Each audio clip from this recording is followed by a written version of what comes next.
Hello everyone, I'm Aditya from Section A. Today I'm going to be talking about payment of taxes under GST. I hope you gain something useful from this video. The topics we are going to cover in this video are the first one, features of payment process under GST. Second, types of payment under GST. Third, persons liable to pay GST. Fourth, electronic ledgers. This is the most important part of the chapter which covers basically the main crux of the chapter. Under electronic ledgers, we have three types of ledgers, basically electronic cash ledger, electronic credit ledger, and electronic liability register. The final topic which we are going to be covering in this chapter is utilization of input tax credit, which shows how the electronic ledgers work and operate. Starting with the features of payment process under GST, the first feature being no manually prepared challan. In all modes of payment, the challan is generated electronically from GST and common portal. Therefore, there is no use of manually prepared challan. However, this was not the case in the era before GST. In the previous indirect tax laws, many a times manually prepared challan had to be given. Second feature, online payment. The common portal facilitates the taxpayer with anytime, anywhere mode of payment of tax. Therefore, there is convenience of making payment online. Since the GST portal is an online portal, uh, it makes it very convenient for the taxpayers to make the payment of tax since everything is online and thus the payment can be made anywhere and anytime. Third feature is tax collection.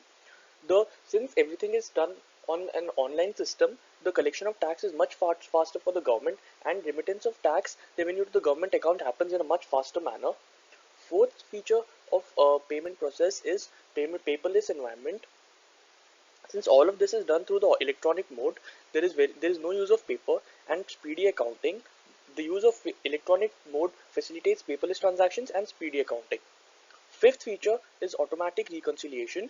Due to availability of tax collection and liability due entries in logical electronic format, there is logical electronic reconciliation of all receipts. The challans are in digital format and are warehoused accordingly. Since everything is done automatically in the online mode, all the reconciliation between the tax liabilities and tax credit is done electronically, and all the challans are maintained in an electronic and digital manner. Coming to the types of payment under GST, a person who is registered under the CGST Act is required to make four kinds of payment under the GST. First are for intrastate supplies. For example, if a person residing in Haryana makes a supply within the same state, then he will be required to pay CGST and SGST. The entire revenue from the CGST goes to the central government and the revenue from the SGST goes to the state governments. For example, let's say the price of the good is 100 rupees. He will have to pay CGST at the rate 9%, which is rupees 9, and similarly SGST will also be applicable at the same rate, that is 9%, which is equal to rupees 9. Thus, the total tax that he'll have to pay is rupees 18. The second type of supply are for interstate supplies, that is for supplies which are made between two states. The tax applicable is IGST. For example, if a person in Haryana sells goods to Delhi, he will have to pay IGST, for example, at the rate 18%. The entire 18 rupees will be collected by the central government. This 18 rupees will then be distributed by the central government to the state uh, in the same ratio as the CGST and the SGST, that is 1:1. Thus, 9 rupees of this revenue will go to the state government and 9 rupees will go to the central government. This distribution will be done by the central government itself. The only difference between the first and second point is that the whole of IGST is collected by the central government and then it is distributed. But in the first case, SGST is directly collected by the state government and CGST is collected by the central government. The third type of payment is TDS and TCS. In addition, certain categories of registered persons will be required to pay to the government on account of the TDS and TCS. Although these are separate acts for the same, but TDS and TCS will also be collected by the central government. Fourth type of payments are various other payments which are required to be made under the Act, that are the interest, fines, penalty, fees, etc., which are covered under the various sections. Coming to the persons who are liable to pay GST, generally the supplier of goods or services is liable to pay GST. However, in some cases, the other persons may also be held liable. These are as follows. First one being imports. Since for imports, the supplier is in another country, the person who imported the goods, that is, the importer, is liable to pay GST under the reverse charge mechanism. This is because it's not possible for a foreign dealer to get himself registered. Thus, the importer will have to register himself under the CGST Act to pay tax on the imports under the reverse charge mechanism. Second are the government departments. The government departments making payments to vendors above the specified limit of rupees 2.5 lakhs are required to pay TDS.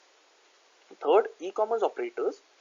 The e-commerce operators are required to collect TCS on the net value of supplies made to them and deposit it with the central government. The TCS also falls under this act. Moving forward to the main part of the chapter, that is the electronic ledgers. Electronic ledgers or e-ledgers are basically statements of cash and input tax credit in respect of each registered taxpayer. That is, there are two types of electronic ledgers, electronic cash ledger and electronic credit ledger. In addition, each taxpayer shall also have an electronic liability register. Once a taxpayer is registered on GSTN, that is the GST network, two e-ledgers, that is for cash and input tax credit, and an electronic liability register will automatically be created, and they will always be displayed on his dashboard. These electronic ledgers are basically T-shaped accounts which maintain a record of the amount of tax a person has to pay, the amount of input tax rate he has accumulated, and the amount of cash he has deposited in the GST network. Coming to the first type of ledger, that is the electronic cash ledger, Section 49 subsection 1 read along with Rule 87 of the CGST rules tells us about the electronic cash ledger. The electronic cash ledger is an account where records of deposits or receipts and its utilization towards liabilities are maintained. It is like a cash book which shows the cash we have deposited in respect of the taxes and other penalties and fines that we are required to pay under the GST Act. The electronic cash ledger shall be maintained in form GST PMT 05 for each person on the GST portal. The electronic cash ledger is credited with the amount deposited and debited with the payment therefrom towards tax, interest, penalty, fees, etc. On the credit side of the electronic cash ledger, we have all the cash which we have deposited through various means, and on the debit side, we have the utilization of the cash towards the various tax or interest, penalty, fees, etc. which we have to pay. The deposits in the electronic cash ledger can be made through four ways. The first one being internet banking through authorized banks. Second, credit card or debit card through authorized banks through the OTP method. Third, NEFT or RTGS, that is National Electronic Fund Transfer or real-time gross settlement basis. And fourth, over-the-counter payment through authorized banks. However, this is only limited to rupees 10,000 per challan per tax period, and this can be done over the counter through cash, check, or a demand draft. In the electronic cash ledger, the information is kept minor headwise for each major head. The ledger is displayed major headwise, that is IGST, CGST, SGST, and UTGST. Each major head is divided into 5 minor heads, which are tax, interest, penalty, fee, and others. This helps in keeping a record of the various payments that are to be made under each separate tax rate, that is the IGST, CGST, and SGST. So for IGST, I'll have 5 minor heads that is tax, interest, penalty, fee, and others. Similarly for CGST also I'll have all the minor heads, and for SGST also we'll have all the minor heads. Moving on to the electronic credit ledger, the section 49 subsection 2 of the CGST Act provides that self-assessed input tax credit by registered person shall be credited to its input electronic credit ledger or the electronic input tax credit ledger. Basically, the electronic credit ledger keeps the record of all the input tax credit that is claimed by a person. This input tax credit can be used to write off the output tax liability of a person, which is stored in the electronic liability register. The credit in this ledger can only be used for payment of tax and not other amounts such as interest, penalty, fees, etc. Every claim of input tax credit under the Act shall be credited to the electronic credit ledger. The credit side of the ledger only shows the input tax which we have availed, that is, which we have self-assessed and availed from the purchases or of services or goods that the business has done, and the debit side shall only show the output liability that we have paid.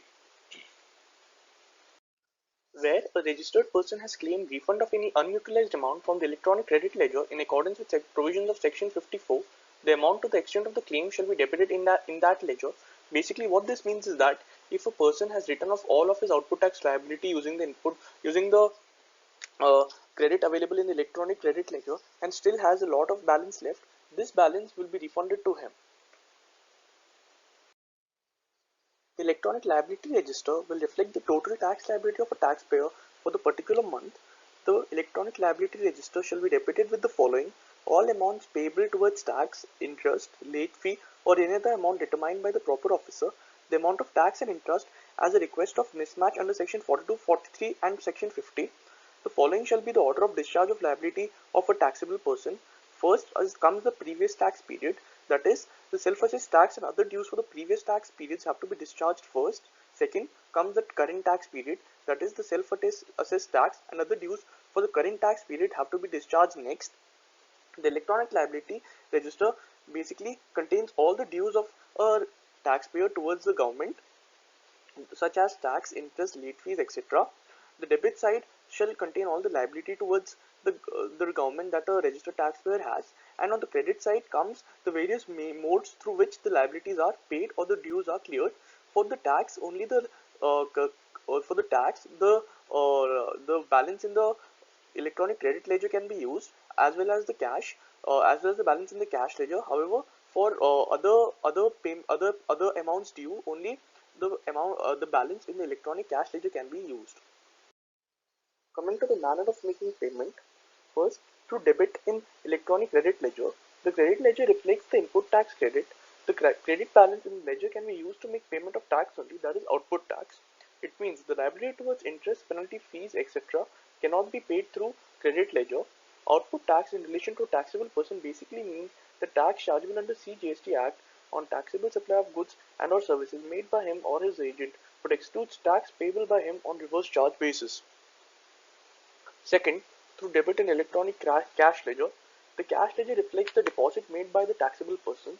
Through debit in this electronic cash ledger, the liability may be settled.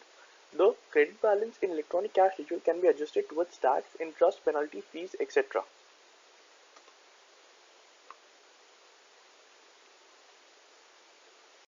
Coming to the utilization of input tax credit, first we'll talk about input tax rate of IGST. The input tax rate of IGST shall be first utilized towards payment of IGST on outward supply. The amount remaining, if any, may be utilized towards the payment of CGST and SGST in that particular order. That is, the input tax credit of IGST, which is in the input tax credit ledger, shall be first utilized towards payment of balance in the electronic liability register of IGST.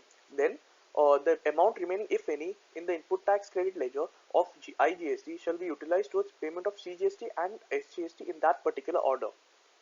The second part, input tax rate of CGST, this shall be first utilized towards payment of CGST on outward supply, that is, the liability of CGST we have towards their outward supply.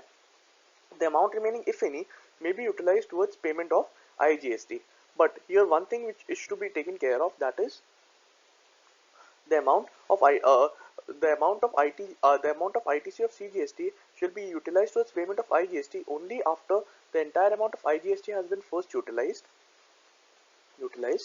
Third part, we come to the ITC of SGST slash UTGST. This, it shall be first utilized towards payment of SGST on outward supply. The amount remaining, if any, may be utilized towards the payment of IGST. However, the ITC of SGST shall be used towards payment of IGST only where balance of ITC of SGST is not available. The ITC of SGST shall not be utilized towards payment of the liability towards CGST, and similarly the ITC of CGST shall not be utilized towards payment of liability towards SGST. Coming to the end of the video, I would like to thank you all for spending your precious time on watching this video. I chose this topic simply to give you more clarity on how money ultimately flows from the hands of the customers to the businessman and then in the hands of the government. I just wanted to show you how the GST moves from the customer's hand to the government treasury. I hope this video gave you more clarity on the topic, and thank you.